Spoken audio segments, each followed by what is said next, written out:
So how do we set this up? Well, first of all, we know it was seen in 2005, and then 9 years later would be 2014. Then 9 years later would be 2023.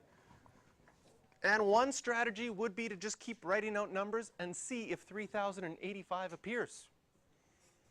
That is a long strategy. Trust me, I've seen people use these strategies on tests. They usually don't finish the rest of the test, but they sometimes get that question right. Yes?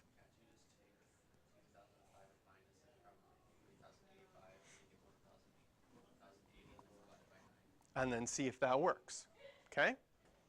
Now the reason that works is you're basically using that same strategy as the license plates that we did at the beginning. You're figuring how much of a difference is it from 2005 up to 3085. And if that's a multiple of 9, then we'll know that that works. If we want to set this up as a sequence, we know what term 1 is, 2005. We know that D is 9. So we can write a formula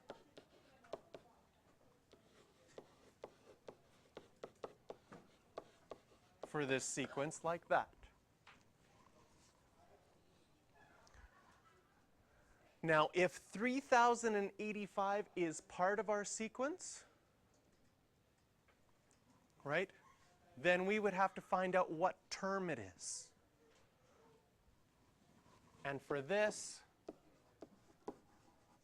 means we don't know what the n value is, but if it is part of the sequence, then the term number will be 3085. And you're going to find out here that what you suggested comes out naturally from this algebra.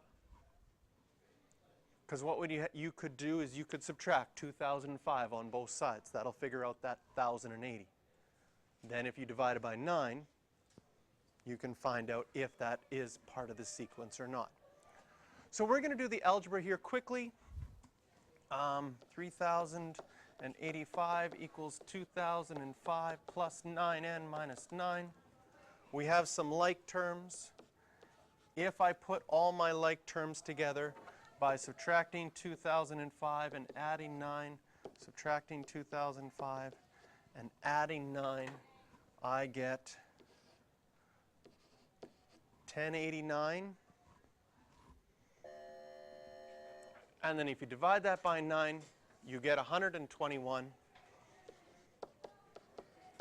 And because that's a whole number, that means it's part of the sequence. If you were to get a decimal, then you would say no, you wouldn't see it in that year. Question number 14. It's another word problem like this. I will see you guys on Monday. Have a great weekend.